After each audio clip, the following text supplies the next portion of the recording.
Hello, আসসালামু আলাইকুম। আপনারা দেখতে পারতেছেন যে মসজিদের পাশে যে বিল্ডিংটা আমি কথা বলছিলাম যে চতুর্থতম পার্ট একটা করব, তো এটার ভিতরে কি আছে এটা দেখব।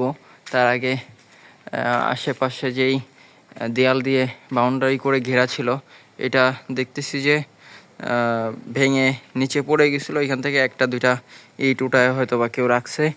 আর যে এই যে বিল্ডিংটা, এটার 2-4টা গ্রিল আছে অ্যান্ড দরজা ফার্স্টে ঢোকারটা দেখতেছি আছে। অ্যান্ড ভিতরে তো দেখতেছি যে এখানে ছাত্রদের যেই খাটে ঘুমাইতো বা তাদের যেই খাটটা ছিল, এটা হয়তো বা 2 তলা বিশিষ্ট খাট ছিল। এই যে সিঁড়ি আছে দেখা যাচ্ছে। তো সাধারণভাবে এরকম একটা না অনেকগুলা খাটই ছিল প্রতিষ্ঠানে, তো এইগুলা সবই নাই। এখানেও একটা গ্রিল নাই। এই যে সেই লেকটা বা পুকুরটা যেটা কথা বলছিলাম, এখানে একটা সিঁড়ি আছে, ছোট সিঁড়ি, এটা সবাই উঁচু করে। আর ওই যে মাথার দিকে আমি যেইখানে গেছিলাম ওইটা হচ্ছে বড় সিঁড়ি।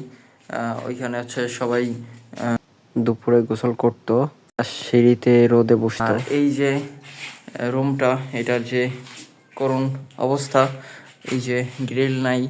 এই যে এখানে যে ইমাম ছিল, ওনার ওনার যে বইপত্র বা যে কোরআন শরীফ বলেন বা হ্যাঁ কোরআন শরীফই বলেন, সে যেভাবে তার রুমটা রেখেছে তা সাধারণভাবে একজন মুসলিমের প্রতি খুবই জঘন্য একটা কাজ।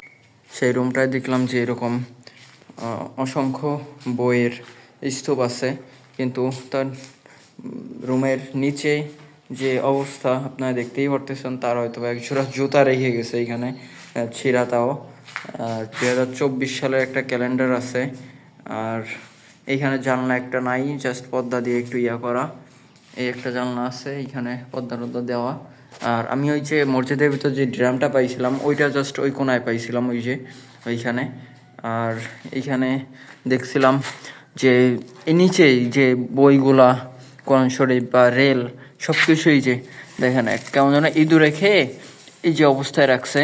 এটা আমি পরে সংরক্ষণ করে রাখবো।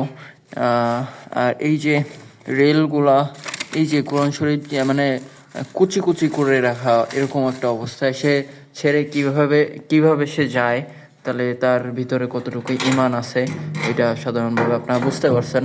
এই যে উপরে মেবি করোনা টাইমে তার অ্যাপ্রন বা যেই গায়ে দেয় না, ওই যে অ্যাপ্রনই, হ্যাঁ ওইটা এই যে ফেলে রাখা। তার হয়তো বা পাঞ্জাবি বা এমন কিছু একটা এই যে ফেলে রাখা।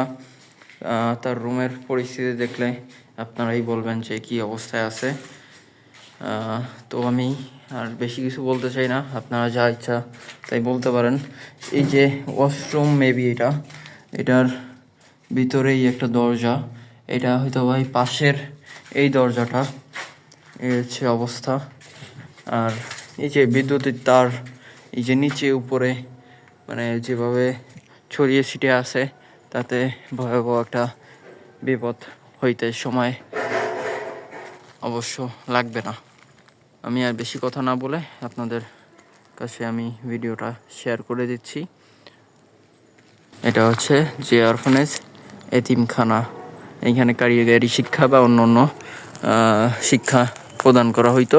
এখন এটা বন্ধ হওয়াতে আমাদের সাধারণভাবে যারা যুবক সমাজ, তারা এটার থেকে বঞ্চিত হচ্ছে। আর কিছু বলার নাই। আল্লাহ হাফেজ।